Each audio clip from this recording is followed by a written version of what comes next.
Hey Achievers, this is Maya, founder of Healthy High Achievers.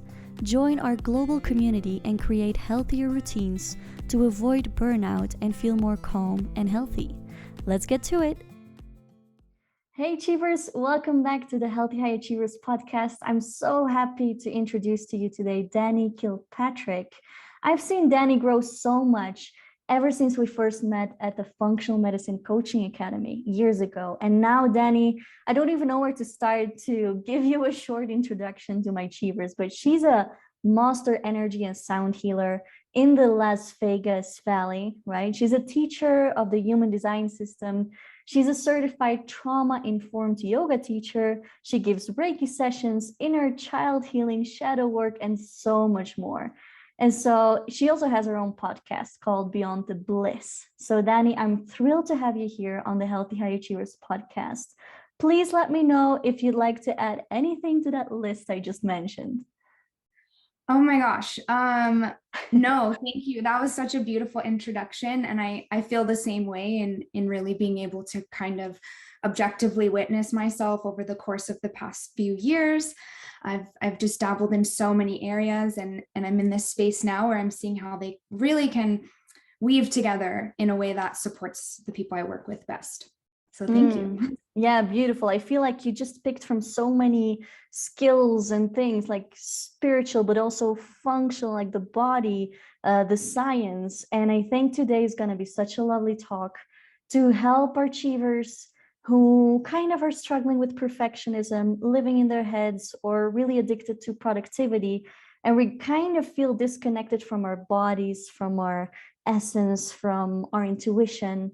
And I feel like you are the perfect person to help us with that. Take those first steps, see what we can do to tune into our body more with that kind of bringing the science and the practice and the tips together. Mm-hmm. Yeah, thank you. I do feel like I'm a great person to talk in this realm. And the reason why I say that is because I very much lived in my head my entire life. I very much was a perfectionist and somebody that always really knew I wasn't where I was supposed to be, but I didn't know how to find a place that felt like home. And over the past few years, the growth that you really speak to, that you've recognized in me, has really just been this recalibration of my understanding and awareness of how I operate in this body. And how I got there was through various supporting modalities. One of the biggest ones being the human design system, which we are going to talk about.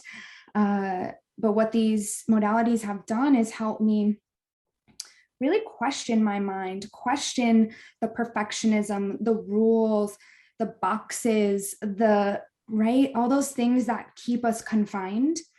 I've been able to really question those things from a space of surrender and presence. And that's so important because surrender and presence, to me, the way I interpret surrender and presence is being in the body over the mind. And all of us as a society are very conditioned to live from the mind first. We're conditioned to fit a mold that says we are worthy if we are this, not we are worthy just because we are. And so, with not even just society's rules and structures that we have boxed ourselves into, but through the trauma that we endure as humans and as individuals. Just speaking from the science standpoint, trauma disassociates us from the body, right? The mind is a safe place to go when we're afraid and we don't know how to navigate what's happening down here. And so the systems that I study have really helped me really move more from the mind approach and down into this more allowance and permission of who I'm allowed to be. All right, so I had to cut out there to switch my microphone here, some technical issues, but we're back. And Dani, I love what you say about accepting, just accepting what's going on in the body, because the mind is such a strong place to be in. And I think even some people find it hard to go back to the body because we got so used to being in the mind.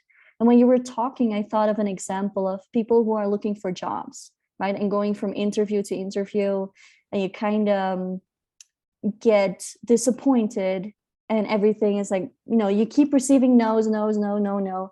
And so the skill to just have self-love, or be okay, or be fine, feel okay in your body despite those failures or circumstances, that's really what this tuning in, what it is about when you improve that connection with yourself. So tell us more about human design, and what is that? Okay. So human design, it's such a deep, intricate system. And so really to just intend to stay more on that surface level from a very practical view, what this system does is it blends together this synthesis of all, really. And it blends together ancient wisdom and modern sciences. So you have a bit of quantum physics to study frequency, or just energy that's in the atmosphere coming from the planets, the atmosphere, how these affect us as humans. But also we're looking a little bit into the chakra system, the Chinese I Ching, which was a book written in 556 BC that studies patterns and archetypes that humans are here to experience in this lifetime. And through all these different blend of sources and wisdom, we're able to see who we are in this physical body and how we're designed to almost like move through the world. So I know that this topic can seem a bit woo-woo and spiritual, and to most people it feels that way when they first are presented with this information.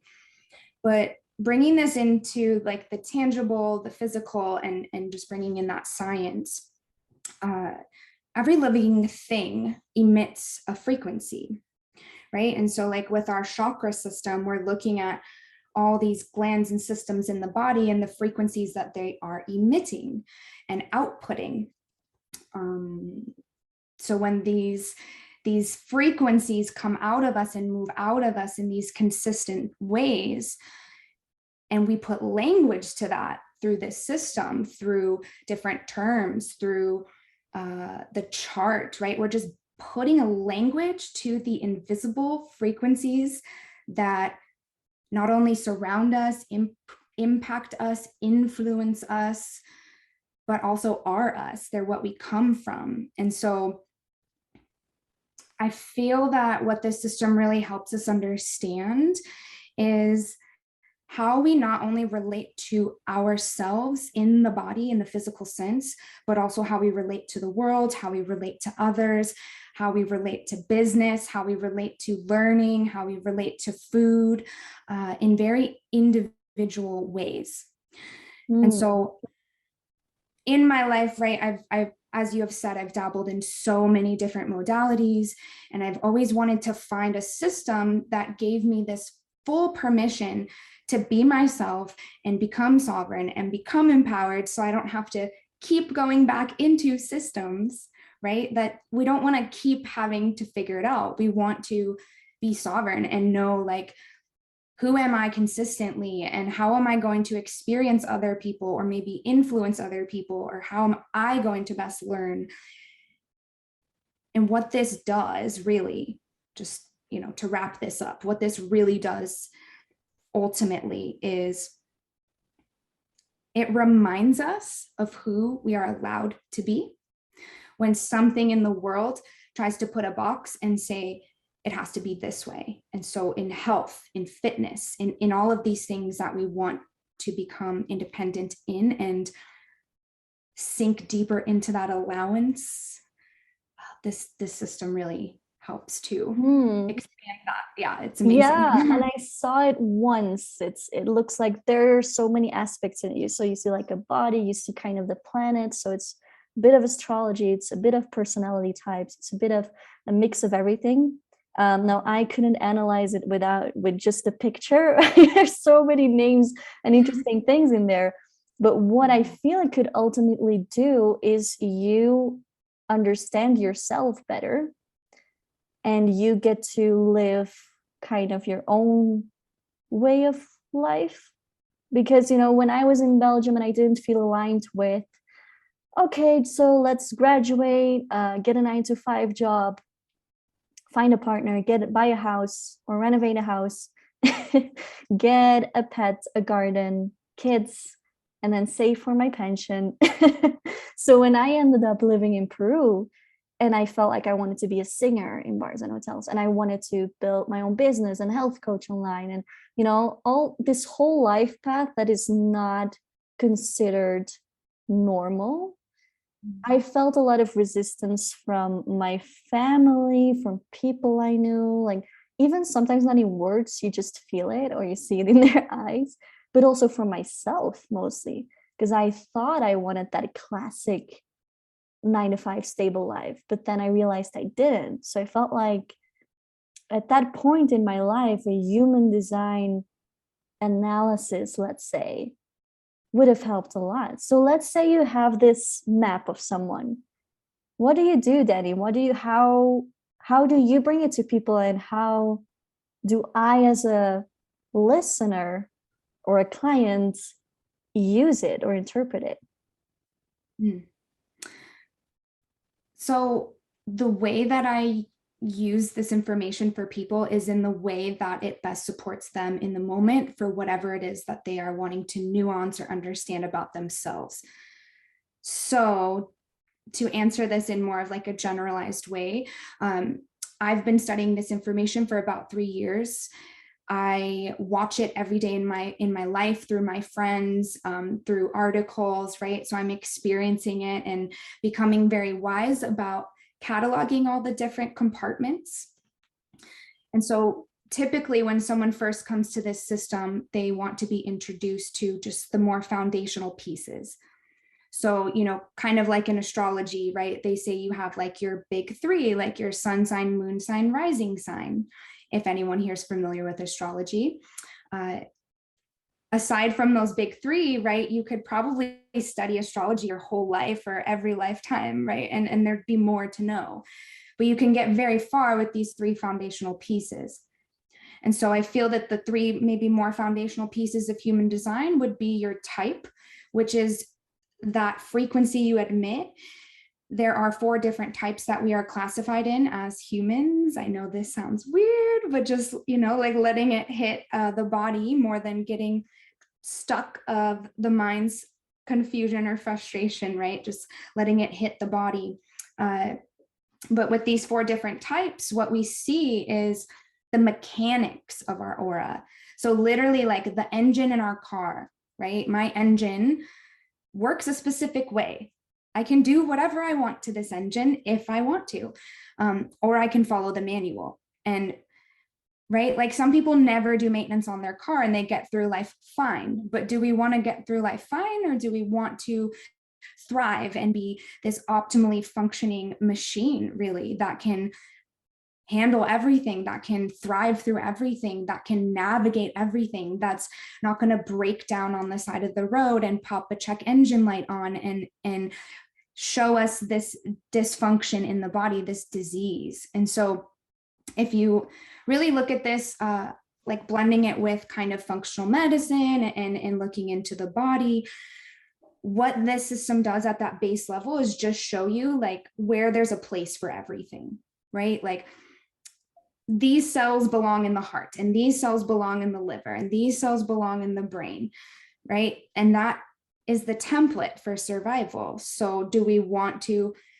have this discord and dysfunction in the body, or do we want all of the cells to be in their place and be doing the absolute best job they could be doing so this body can be carried to the end of our life? And so with these more foundational aspects of the type, we're able to see, maybe how you would apply for a job. Going back to this example from the beginning, it's a beautiful example because for my type of energy, I was doing this wrong because society didn't really teach my type how to insert myself in a way that would allow this flow versus resistance that you spoke of. And that resistance, that we experience as maybe rejection, we label as rejection in the mind, is literally just frequencies resisting and bumping against each other. And so when we can understand this, like the two ends of a magnet that aren't going to touch, there's nothing we can do to make them touch. So when we understand this, we're just flipping the magnets over. Now everything's connecting. Now we don't have resistance. Now our mind isn't saying, oh my gosh, look at me, I suck at life. Another person rejected me. I'm just a failure. I'm a terrible person. And then you're living in these frequencies of shame and guilt, which are very low, distorting frequencies for the energetic field. And so people who come to this information come to learn how to best move through the world in this way, but also personality type is probably like a number 2 in those big 3. We can look at the personality profile to see maybe how you're best designed in business and how to learn. And then another big piece is really understanding our authority. So how are you decide to make decisions coming from your body and not your mind? Because we all decide in different ways. So when we come back to alignment with these 3 functions of how do I best move through the world? How do I make decisions for me that are best for me and this body that I live in? And then how is my personality maybe going to present in love, in business, in all these things? So it's just this rebalancing of who we were always meant to be. So it's very rewarding, and it can be easy to fall into in ways, but because we're so conditioned to operate from the mind first, it can be kind of difficult, and it just takes time. Yes, and do you think that is the reason why the fact that we're so conditioned to live in the mind first, is that the reason why human design at this moment is starting to like pop up, becoming more popular? People want to know? I believe so. With human design, what it's really looking at is the evolution of humans. And so human design from a science perspective actually does support more of like the Big Bang theory, right? Looking at quantum physics and things. And so through the evolution of humans, by studying kind of the planets and the information we're bombarded with and the themes we're going through as a society, as individuals, I believe through what this information shows that we are here to be deeply individual right now. So individual. So as you can see, we're all breaking free from these boxes everyone tries to put us in, not because we're just rebelling and wanting things to change. It's because things have changed and they need to change, and people are suffocating. And I really believe us getting out of our mind and into our body is what, that external, all the external things we seek from the mind, like this system just tells us we get to just be. We don't have to do, we don't have to try, we just get to be. So yes, yes, to answer your question. Yeah, and it really made me think what you said there about, that in the end, the message is that we're all individuals and we're all so different and we operate in different ways. And it's all a combination of things that makes up you and you alone. So I remember before we started recording, I asked you like, hey, could you give some general tips to all my achievers that they all can use? And you were like, okay, but it's hard to give general tips because it's going to be different for everyone. So knowing that we're all individuals, we have different bodies, our minds work in different ways, we have different needs, different things make us feel healthy and calm and good. So it's kind of our own journey that we can get support with, but we in the end need to find our own tricks and tips that work for us, right? So what can someone who's listening, what can be that first step to start really tuning into what is it that I need or I want, or what is my path? It's a beautiful question.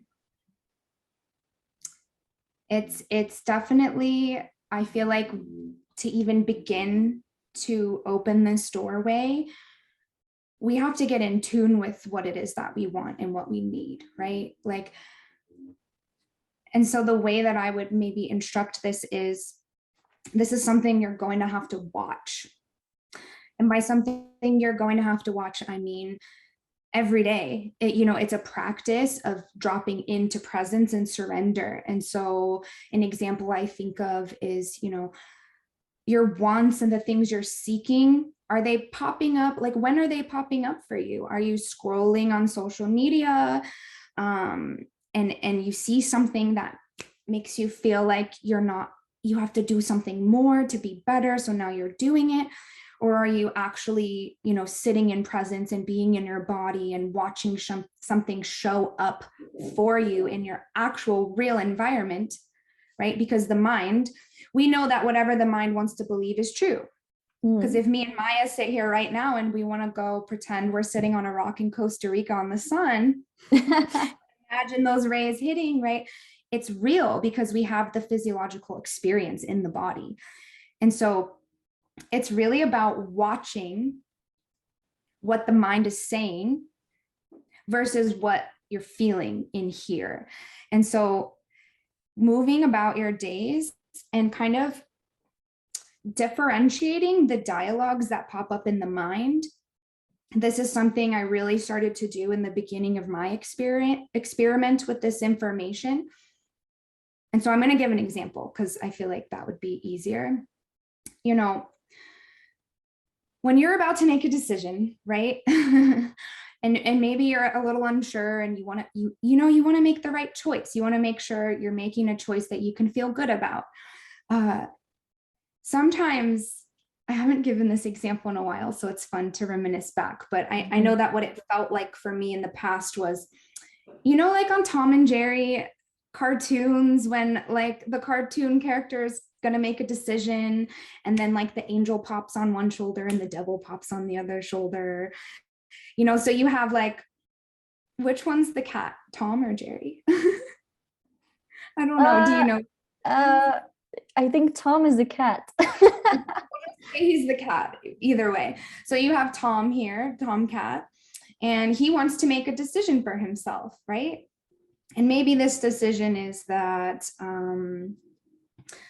there is a job you want to go for that you just feel so excited about, right? Like you can feel in your whole body that this job is the one, and you just want to take that chance, but you've been rejected so many times, you're just not sure, like maybe I'm making this up, whatever, right? So Tom's like, I want to do this job.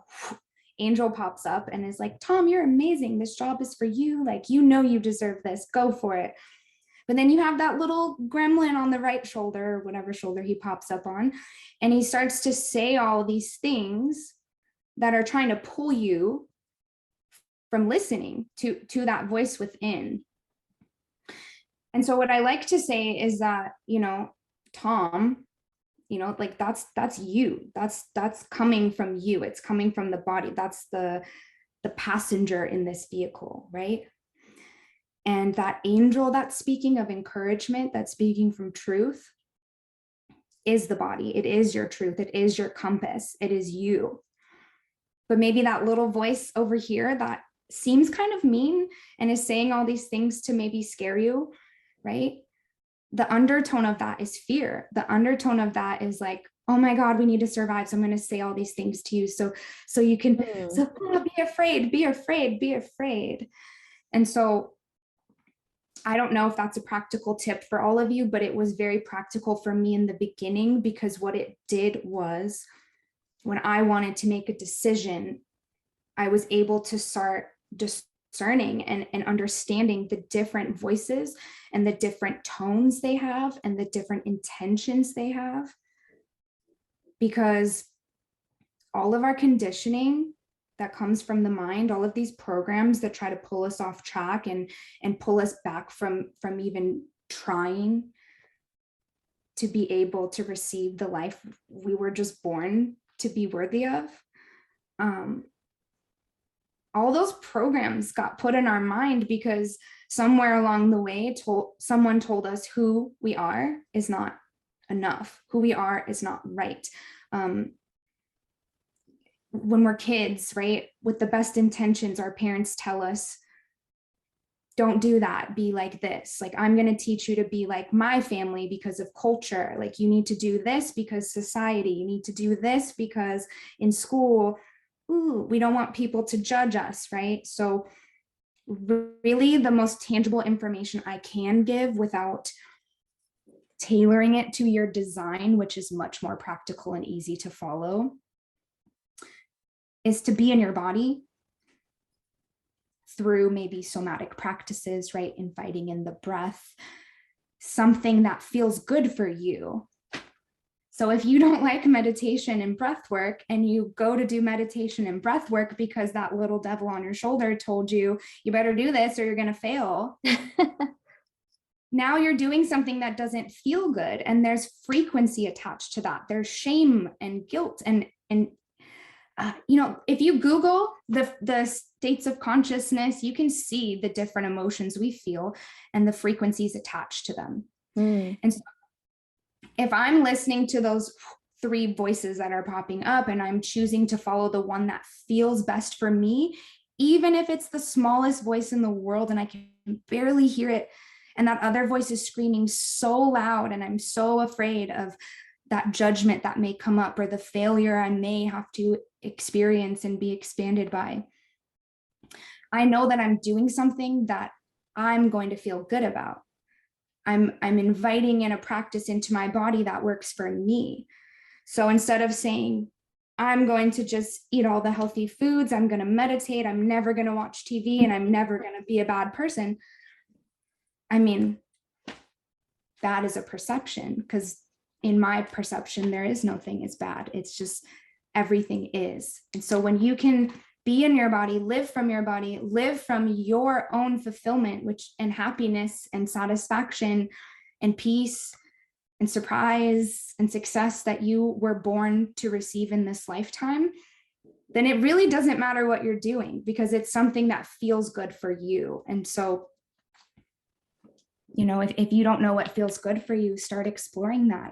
Ask your friends to hold space and maybe ask you questions, yes or no questions to respond to.